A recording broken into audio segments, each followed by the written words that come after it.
அண்ணா நல்ல பசி. ஆனால் எங்கேயா நல்ல கடை தான் புதுசாக கடை ஒன்று ஆரம்பிச்சிருக்காங்க, கூட்டிகிட்டு போகிறாங்க. நீ எவ்வளோ தூரம்? என்னன்னா இங்கே தானே ஆற்காடு பிரியாணி. சென்னை போரூரா? ஆமாம். போரூரா பேரூரா? சென்னை போரூர். போரூர் ஆற்காடு பிரியாணி. ஆமாம். கடை புதுசாக ஆரம்பிச்சிருக்காங்களா? கடை புதுசாக ஆரம்பிச்சிருக்காங்க. Main branch Chennai. சரி. அதில் இது வந்து பொள்ளாச்சியில் வந்து 4வது பிரான்ச்சு. நான் ஒரு 3-4 டைம் வந்து இங்கே சாப்பிட்ருக்கேன். டேஸ்ட் நல்லா இருக்கு. சூப்பராக இருக்கு. ஆமாம். நான் இத்தனை தடவை போகிறேன், நான் பார்க்க மாட்டேன் பாரு. இன்னைக்கு நீங்கள் சாப்பிட்டு பார்க்குறீங்க. இன்னைக்கு பார்க்கலாம். ஆனால் பொதுவாக வந்து நான் பிரியாணி பெருசாக விரும்ப மாட்டேன். ஆனால் இந்த கடையில் சாப்பிட்டேன்னா எப்பவுமே ரெகுலராக நீங்கள் சாப்பிட்றதா போய் இருக்கும். ஆமாம், வரேன். ஆனால் அதான் நான் ஒரு 3 டைம் நான் சாப்பிட்டு பார்த்துருக்கேன்னா. சரி. அதாவது இங்கே இருக்கிற நம்ம ஊர் ஸ்டைல் பிரியாணி சூப்பராக இருக்கும். சரி. நம்ம ஊரை அடிச்சுக்க முடியாது. இங்க வந்து பாத்தீங்கன்னா மெயினா என்னன்னா பாஸ்மதியில போடுறாங்க. பாஸ்மதி ரைஸ் போட்டு பெரியமல் நீளமா இருக்கும்ல, அந்த ஒரு ஸ்டைல்ல. அதே மாதிரி சிக்கனுக்கு வந்து பாத்தீங்கன்னா நமக்கு பேபி எல்லாம் கொடுக்கறது கிடையாது. சரி. இது ஒரு தக்காளியில வந்து ஒரு கூட்டுமே கொடுக்குறாங்க. அதுவும் இது வந்து காம்பினேஷன். நம்ம இங்க எப்ப பார்த்தாலுமே பிரியாணி வெங்காய சட்னி மாதிரி ஏதாவது தயிர் பச்சடி கொடுப்பாங்க. தயிர் பச்சடி கொடுப்பாங்க, சாம்பார் மாதிரி கொடுப்பாங்க, ரைத்தான் சொல்லுவாங்கல்ல, நம்ம ரைத்தான் கொடுப்பாங்க. பட் இந்த சென்னை ஸ்டைல்ல வந்து பாத்தீங்கன்னா இங்க வந்து ஒரு கூட்டு மாதிரி தக்காளியில ஒரு கூட்டு மாதிரி கொடுக்குறாங்க. சரி, டேஸ்ட் பண்ணி பார்க்கலாம். இந்த புதினா சட்னி எப்பயுமே தருவாங்க, அந்த மாதிரி தருவாங்களா? அதுவும் கொடுப்பாங்க. அப்படி அதுவும் கொடுப்பாங்க. பரவாயில்ல, கடை பார்க்க நீட்டா இருக்கு. அதாவது இந்த நேரத்துக்கு நம்ம வந்து ஏற்கனவே நம்ம வந்து ஒரு 1:30 மணிக்கு வந்திருக்கணும். சரி. மதியானம் சாப்பிட்றதுக்கு பதிலாக நம்ம டைம் ஏறி போயிடுச்சு. ஆமா, 5 மணி ஆயிடுச்சு. ஓகே. 5 மணிக்கும் வந்து இப்போ சூடா போட்டிருக்காங்க, தம் போட்டிருக்காங்கன்னு. காலையிலேருந்து ஒன்லி பிரியாணி மட்டும் தானா? ஆனா இப்போதைக்கு பிரியாணி மட்டும் தானாமாண்ணா. சரி. அது இல்லாம வந்து வெஜ்ஜில் வந்து ஒயிட் ரைஸ், ஃபுல் மீல்ஸ் அந்த மாதிரிலாம் கொடுக்குறாங்க. ஆனால் இப்போ காலையில் இப்போ 8 மணிக்கு வரோம். நீ டிஃபன் சாப்பிட்ற டைமுக்கு வந்தோம்னால நம்மளுக்கு இங்கே பிரியாணி கிடைக்குமா? கிடைக்கும். தம் போட்டு இருப்பாங்க. காலையிலேருந்து நைட் எத்தனை மணி வரைக்கும்? நைட் 10 மணி. காலை 8 மணிக்கு வந்தாலும் கிடைக்கும், நைட் 10 மணிக்கு நைட்டும் இருக்கும். ஓகே. பார்க்குற கடையில் சூப்பராக இருக்கு. மீடியாக எதிர்பார்க்கவே இல்லை. ஆமாம். சிம்பிளான ஒரு கடை கூட்டி போவேன்னு நினச்சேன். நல்லா இருக்கு, கடை பார்த்தா சூப்பராக இருக்கு. ஆமாம். நான் பிரியாணி தானே. Biryani, chicken biryani.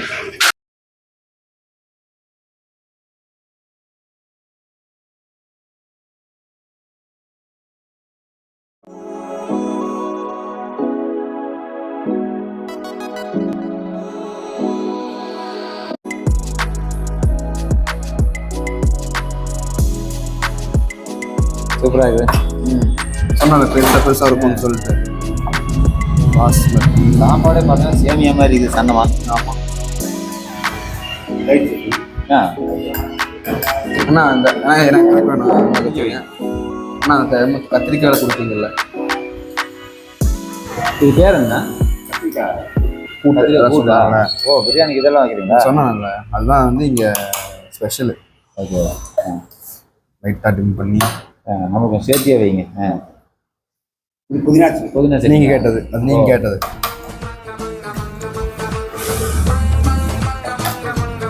Okay. Okay.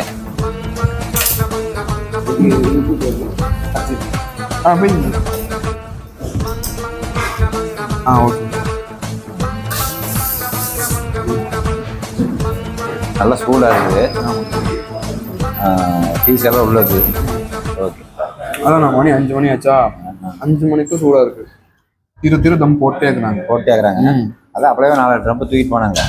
Taste எப்படி இருக்கு? சாப்பிடவே இல்லை. இரு பார்த்துடலாம். ஆஹா, உண்மையிலே வேற லெவலில் இருக்கிறேன். நான் எதிர்பார்க்கவே இல்லை. அப்படி இது வந்து அவங்க சென்னை ஸ்டைலு, நம்ம ஊர் ஸ்டைல் இல்லாமல் சென்னை ஸ்டைல். நான் பொதுவாக இங்கே தான் பாய் பிரியாணி தான் நல்லா இருக்குன்னு சொல்லி கேள்விப்பட்டிருக்கேன். ஆனால் இது அதெல்லாம் காட்டில் வேற லெவலில் இருக்குது. ஆமாம். ஆஹா, பார்த்துட்டு இருக்கவங்க யாராச்சும் பிடிச்சிருக்கு, அதாவது பாஸ்மதி ரைஸ் வந்து சாப்பிடணும், பாஸ்மதி ரைஸில் பிரியாணி சாப்பிடணும் அப்படின்னு நினச்சிங்கன்னா, பொள்ளாச்சி பஸ் ஸ்டாண்ட்லேருந்து கீழே வந்தீங்கன்னா நம்ம ராஜாமேல் ரோட்டில் ஆதித்ய மெட்ராஸ் பக்கத்தில் இருக்கோம். அதுக்கு எது? ஆமாம், அதுக்கு ஆப்போசிட்டில் ஆற்காடு பிரியாணின்னு சொல்லி இருக்கு. சாப்பிட்டு பாருங்க, கண்டிப்பாக சாப்பிட்டாங்கன்னா மறக்காமல் வருவாங்க. ஆமாம், அந்த அளவுக்கு டேஸ்ட்டாக இருக்குது, டிஃப்ரெண்ட்டாக இருக்குது. அவ்வளோதான். பிரியாணி சாப்பிடாதவங்களுக்கு பிடிக்கும், சாப்பிட்டு திரும்ப வருவாங்க. நம்மளே டெய்லி மத்தியம் இங்கே வந்தாலாம்னு நினைக்கிறேன். டெய்லி சாப்பிட்டா அவ்வளோதான், குழம்பு போட்டுக்கு இல்லையா? சரி, வாரத்தில் 2 நாள் வைக்கலாம். ஓகேவா? எங்கே வெளியே எங்கே போகிறோம், இங்கேருந்து பார்சல் கட்டிட்டு போயிடலாம். ஆமாம், பார்சலும் உண்டு, பிரியாணியும் உண்டு, பார்சலும் உண்டு, குஸ்காவும் உண்டு, எல்லாமே உண்டு. அப்புறம் தான் அது மட்டும் இல்லை, சைனீஸ் ஐட்டம்ஸ் இருக்குது, சிக்கன் 65 இருக்குது, சிக்கன் சில்லி, இந்த மாதிரி நிறையா இருக்குது. சைடிஷ், அதாவது குழம்புக்கு பதிலாக நமக்கு அந்த கத்திரி போட்டு கொடுத்துட்றாங்களா? ஆமாம், கத்திரி கூட்டு, அப்புறம் அந்த என்ன புதினா சட்னி. இது இல்லாமல் உங்களுக்கு ஏதாச்சும் எக்ஸ்ட்ரா வேணும்னா வாங்கிக்கலாம், எக்ஸ்ட்ரா வேணும்னா வாங்கிக்கலாம். சைடிஷ் நிறையா இருக்குது, அது மாதிரி நிறைய ஐட்டம்ஸ் இருக்குது. சரி, நம்மளும் சாப்பிட்டு நான் அதையும் சொல்லணும், என்னன்னா பிரியாணி மட்டும் தான் இருக்கா? ஆமாம், அதை போட்டு தாக்கிக்கிறாங்க. வேறு எத்தனை ஐட்டம் இருக்குன்னு வேறு. நம்மளும் சாப்பிட்டு போட்டு முடிஞ்ச அளவுக்கு ஏதாவது ஒரு ஐட்டம் சொல்லு. சாப்பிட்டு நாங்கள் விரதத்தை முடிச்சுக்கோங்க. ஆனால் இதில் இன்னும் என்ன தெரியுமா, எல்லா ஹோட்டல்லையும் கொடுப்பாங்களா இல்லையான்னு தெரியல. இங்கே எப்படின்னா, இந்த இவ்வளோ ஐட்டம்ஸ் சாப்பிட்றோம்ல, இவ்வளோ ஐட்டம் சாப்பிட்டு அதான் இவ்வளோ ஐட்டம் சாப்பிட்டு கடைசியில் சாப்பிட்றேன். இங்க பாரு, நான் பீஸை பார்த்தது ஏன்னா பீஸுன்னு நான் சொல்ற மாதிரி கேள்வி. முக்கியமான விஷயம் அது அப்படின்னு சொல்ல. ஃப்ரீயா இருக்கீங்களா? முக்கியமான விஷயம் இதை நம்ம சாப்பிட்டுட்டு சீக்கிரம் வந்து ஜீரணமானோம். இப்போ சீக்கிரம் ஜீரணமாகறதுக்கு நம்ம என்ன பண்ணுவோம், வீட்டில் வந்து நம்ம சாப்பிட்ட மாதிரி ஒரு விருந்துக்கு நம்ம போகிறோம். சரி, இல்லை ஒரு கடை வீட்டுக்கு போகிறோம். சரி, அங்கே சாப்பிட்டு நம்ம என்ன பண்ணுவோம், கடைசியாக மறுபடியும் கொஞ்சம் ரைஸ் வாங்கி ரசம் கசம் வாங்கி சாப்பிடுவோம். இங்க எப்படின்னா, அந்த ரைஸ் ஒயிட் ரைஸ் பிளஸ் வந்து இந்த ரசம் வந்து காம்ப்ளிமெண்டே கொடுத்துறாங்க. அது ஃப்ரீயா கொடுத்துறாங்க. ஃப்ரீயா காம்ப்ளிமெண்டே கொடுத்துறாங்க. பிரியாணி கொடுத்ததுக்கு அப்புறம் வெறும் ரைஸ் குழம்பு ரசம் எல்லாம் ஃப்ரீயா கொடுத்துறாங்க. பரவாயில்லையா? ஜீரணமா இருக்காங்க. ஏன்னா வர்ற கஸ்டமர் வந்து சாட்டிஸ்ஃபேக்ஷன் முக்கியம்ல. சூப்பர் நல்லா இருக்குது. அப்போ இதை ஃபுல்லா சாப்பிட்றோம், ஃபுல்லா கட்டுறோம். இதை ஜீரணமாகிறதுக்காக அவங்க வந்து காம்ப்ளிமெண்ட்லியா ரச சாப்பாடு கொடுப்பாங்க. அதையும் சாப்பிட்றோம். இதையும் சாப்பிட்றோம். இப்போ நீங்க சாப்பிடலாம். கண்டிப்பா முடிஞ்ச நைட்டு இன்னொரு ரவுண்ட் வர்றோம். உள்ள சாப்பிடுறது அப்படின்னா சொல்ல காம்ப்ளிமெண்ட் ரைஸ் வேறையா? ஆஹா,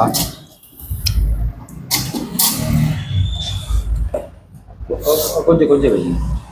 ஆனால் பிரியாணியே ஃபுல்லாக எதிர்பார்க்காத நிறையா இருந்துச்சு. அங்கே நான் போதும் எனக்கு கொஞ்சம் கொடுங்க. நீங்கள் கொடுக்குறீங்க, எங்கள் காசு சாப்பிட்றோம். எப்படி சொன்ன மாதிரியே காம்ப்ளிமெண்ட்ரி. இது பாஸ்மதி ரைஸ் கிடையாது, இது சாதா ரைஸ் தான். அதே ஃபுல்லாக சாப்பிட்டோம், அதுக்கப்புறம் சாப்பிட முடியாத இருக்குது. ஆமாம். ரசமே சிக்கன் குழம்பு மாதிரி இருக்குது.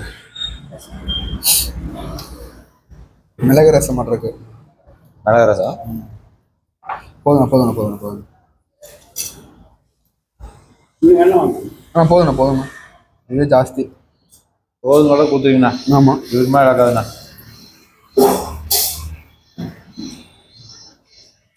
ரசம்னா வேறு டேஸ்ட்ண்ணா, நம்ம டேஸ்ட் கிடையாது. ஆட்டுக்கால் சூப் எப்படி இருக்குது அந்த மாதிரி காரம் கம்மி, புளிப்பு ஜாஸ்தி, நல்லா இருக்குது. இது மாதிரி வேறு லெவலில் இருக்கிறாப்பா.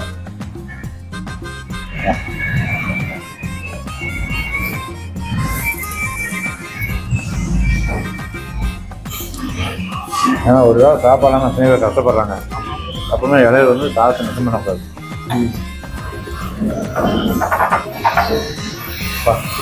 ஹேண்ட் வாஷ் பண்ணிடலாமா?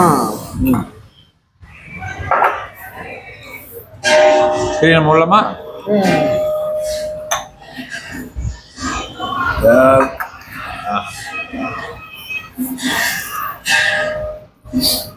சரி, நம்ம கழுவிட்டு விட்டா. சரி, நீ போய் கையை கழுவிட்டு வா. சமையல் கட்டு வரைக்கும் போயிட்டு வந்துடுறேன். எதுக்கு? ஏடா இவ்வளோ நல்லா சூப்பராக பிரியாணி செஞ்சு கொடுத்துருக்காங்க. என்னென்ன போறீங்களா? இல்லைடா, என்னென்ன போட்டுருக்காங்க என்னென்ன மாஸ்டர் பார்த்து கேட்டு வந்துடுறேன். வர ஞாயிற்றுக்கிழமை நம்ம வீட்டில் சரி நான் தான் போகிறப்ப.